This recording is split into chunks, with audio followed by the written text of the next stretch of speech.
Good afternoon বন্ধুরা। তো দেখো একদম রেডি হয়ে গেছি, বল লাগেজ নিয়ে বেরিয়ে পড়েছি। হাওড়ার উদ্দেশ্যে আমরা রওনা হচ্ছি। আর আজকের ব্লগটা আজকেই আসছে। তো কোথায় যাচ্ছি সেটা জানতে হলে অবশ্যই চোখ রাখতে হবে। আমি আর ভাবি দুজনেই বেরিয়ে পড়লাম। আর এখন বাজে 1:20। তো চলো যাবো হলো বন্দে ভারত করে। তো দেরি করবো না, কারণ ট্রেন মনে হয় লেটে নেই। তো চলো দেখা হচ্ছে একদম ট্রেনের সামনে। চলে এসেছি লঞ্চ জেটিতে। গাড়ি নিয়ে আসিনি, বেকার বেকার, কারণ লঞ্চে অনেক সুবিধা।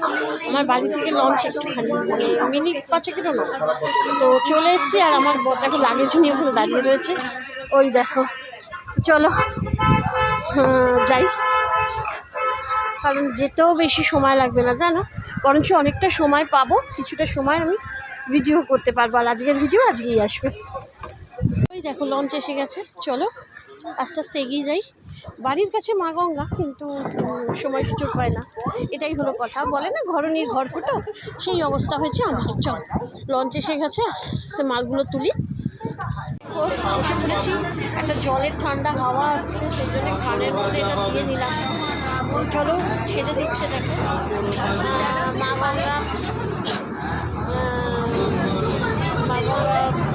সবাই ভালো লাগবে, সবাই ভালো লাগবে, পরিবারকে খুব ভালো লাগবে।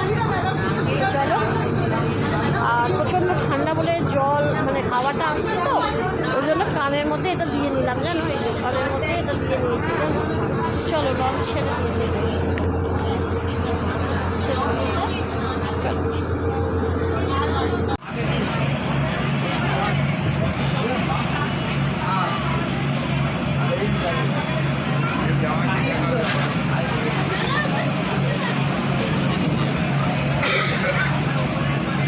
দেখো এসে গেছি হাওড়া স্টেশন।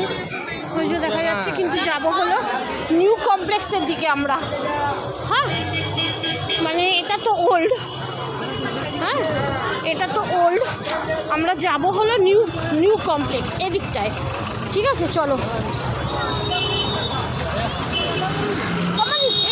সাবধানে চলো। এই যে নিউ কমপ্লেক্স এদিকটায় আছে, এদিকখানে যাবো আমরা। এসে পড়েছি, চলো রাস্তাটা পার হয়ে নিয়ে চলো। ভীষণ গাড়ি,